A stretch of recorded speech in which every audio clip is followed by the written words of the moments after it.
Hello everybody and welcome to quarter two. So we're going to continue on with where we left off at the end of quarter one. So we were working with integers and decimals. So now we're moving on to working with fractions. So operations with fractions and word problems that help us deal with those operations. First thing is first to keep in mind here is that all of the rules we learned for addition, subtraction, multiplication, and division are going to be exactly the same for fractions. The only difference is there may be a couple extra steps. So we're going to start today with adding and subtracting fractions. So they gave us a nice little example here to start with. 1/2 plus 2/5. So first things first is if the fractions do not have the same denominator, we need to find the least common multiple in order to have a denominator. So that's the same as saying finding a common denominator. So what they're doing here is finding, well, what number can 2 and 5 both go into?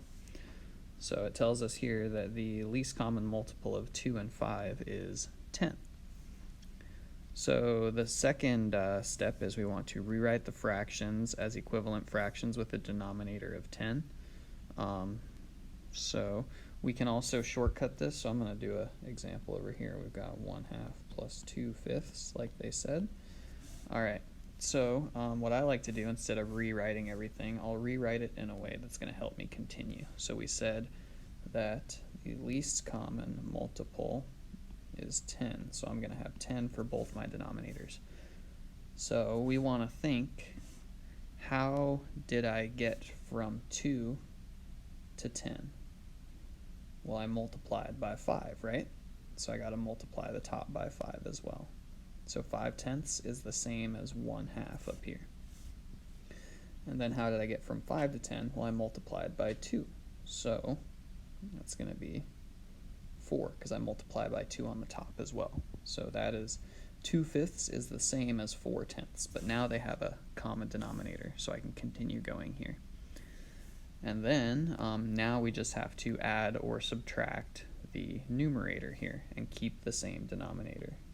So they have it in our example over here, but I'm just going over it again. So 5 plus 4 is going to give me 9. So 9/10, just like they got here. So the big hint for addition and subtraction is we cannot add or subtract fractions unless they have a common denominator. So we have to get that denominator matching in order to add or subtract fractions. Alright, so with multiplying fractions, so I'll just follow their example here as it goes down. So multiplying fractions is really easy. So always turn mixed numbers into improper fractions before we do any operations here. So number 1 says we're going to multiply the numerator. So it tells us down here that 4 times 3 is 12, but I'm just working along with it. So 4 times 3 is going to give me 12 for my numerator. And then step 2, multiply the denominators. So 7 times 5 is 35.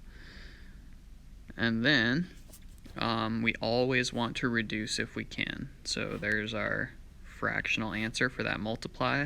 There's no number that goes into 12 and 35.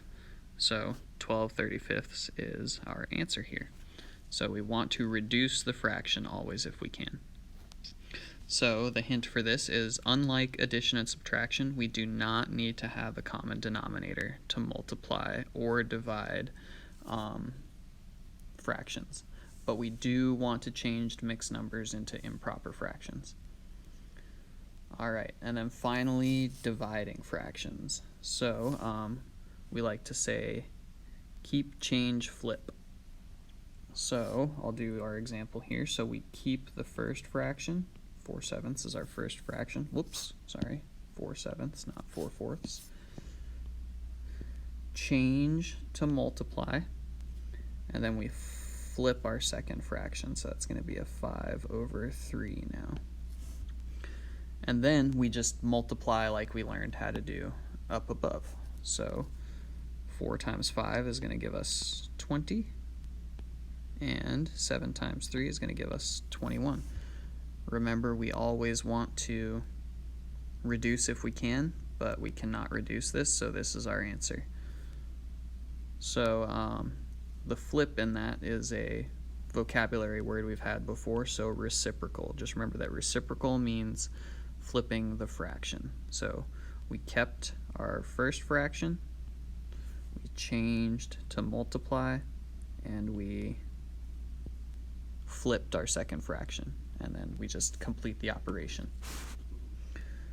Alright, so we got our above notes. So here we want to find the common denominator, and an easy way to do that is just multiplying your denominators. So we're going to say that our denominator here will be 28, because 4 times 7 is 28. How did I get from 4 to 28? Well, I multiplied by 7, so I'm going to multiply the top by 7. So 21/28 is the same as 3/4. How did I get from 7 to 28? Well, I multiplied by 4, so I'm going to multiply the top by 4. So 6 times 4 is going to give me 24. So 6/7 is the same as, 24/28. And now we're just going to add the numerators and keep the denominator. So 21 plus 24 is 45. So that's going to give us, if we wanted to rewrite it, 1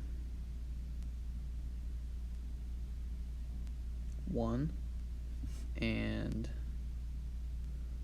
let's see, 17/28, I believe. Yes, so 1 and 17/28.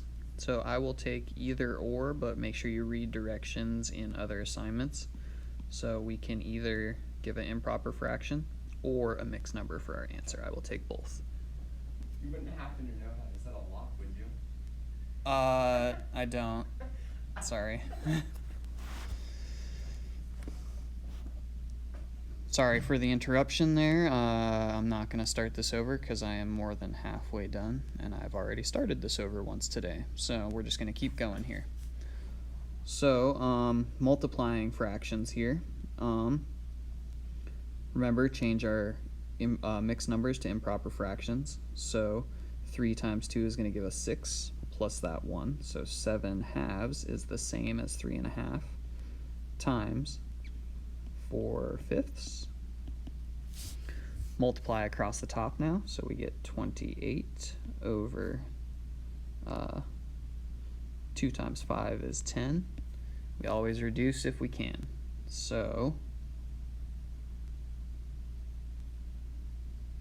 we've got divide by 2, divide by 2, so 14 over 5. And like I said, you can leave it as an improper fraction, or we can say that is going to be 2 and 4/5. So in order to divide 4 by 1/3, let's make sure we write anything that's not a fraction as a fraction. It'll make life easier. So now we're going to keep, change, and flip. And then I can just multiply. So 4 times 3 is 12 over 1 times 1 is 1. So our answer here is just 12 when dividing those fractions. Alright, so on the try these problems, this is what our assignment is going to look like today as well. So we're going to read through the problem. So Jill is training for a marathon and runs 2 1/3 miles 3 times a week. How far can she run in 6 weeks? So the operation needed is multiply. So she's running 3 times a week and 6 weeks, so we're just going to shortcut that. So 3 times a week for 6 weeks is going to be 18 times she goes running in 6 weeks. So now we want to take our 2 1/3 and times that by those 18 times she goes running. So remember, we need to turn to a improper fraction here. So 2 times 3 is 6, plus 1 is 7, so 7/3 times 18 over 1. And one little shortcut we can do is we can simplify beforehand across diagonals. So 18, 3 goes into 18 6 times. So I could divide by 3 here. I can divide by 3 here. So 7 times 6 is going to be 42 over 1. So I won't write the over 1. But in 6 weeks, looked like for training, she runs 42 miles. So write that up here, 42 miles. All right, Sandy wants to split 1/2 pan of brownies between herself and 3 friends. How much of a pan of brownies will each person get? Well, we're trying to split evenly among groups here, so splitting evenly is dividing. So we're taking 1/2 pound of brownies and we are dividing it between her and 3 friends. So that's going to be 4 people that we are dividing it by. Alrighty, so just like above, we're going to keep our first fraction, change to multiply, and flip our second fraction. Multiply across the top, multiply across the bottom. So it looks like each person will get 1/8 of a pan of brownies if they split that evenly. Alright, and finally our last example here, Charlie, Dan, and Elle each make a paper chain. Charlie's was 9.5 feet long, Dan's was 6 1/3 feet long, and Ellie's was 8 1/3 feet long. When put together, how long were the 3 chains?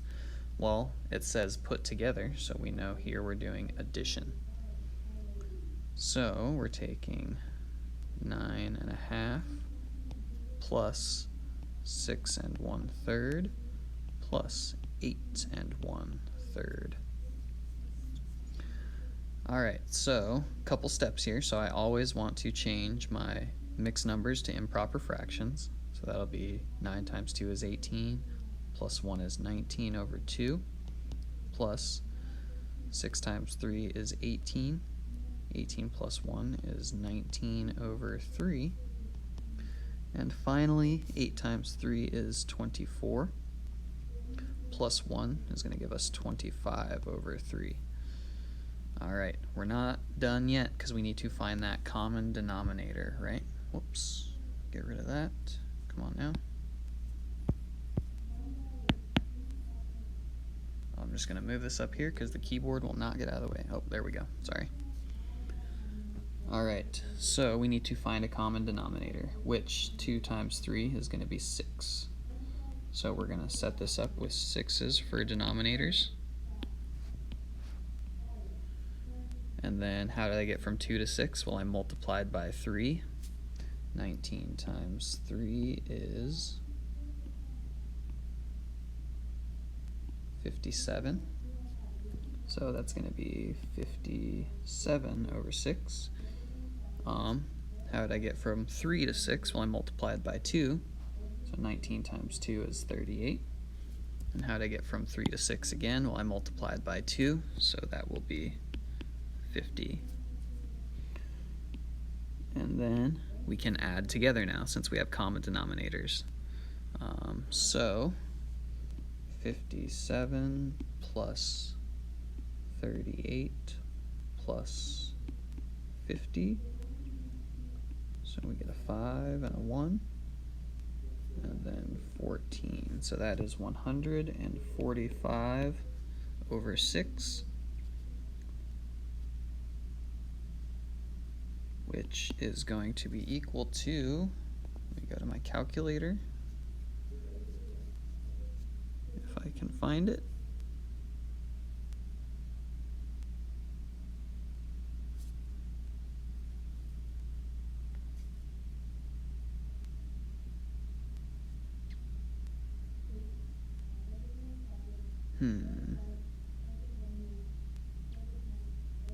Alright, looks like I'm having some issues finding my calculator, so we will just go to Desmos.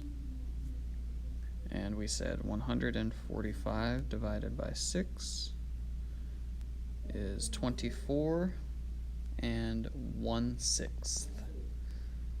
So that will reduce to 24 and 1/6 feet. So our answer up here, 24 and 1/6 of a foot. And that's it. So those are our rules for all of our fraction operations here. And then we're going to use those in order to solve the word problems. So please complete assignment 2-3 in Canvas. And then once you finish that up, submit it there.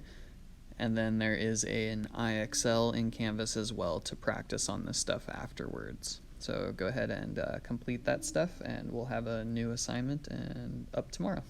Have a great day. Bye.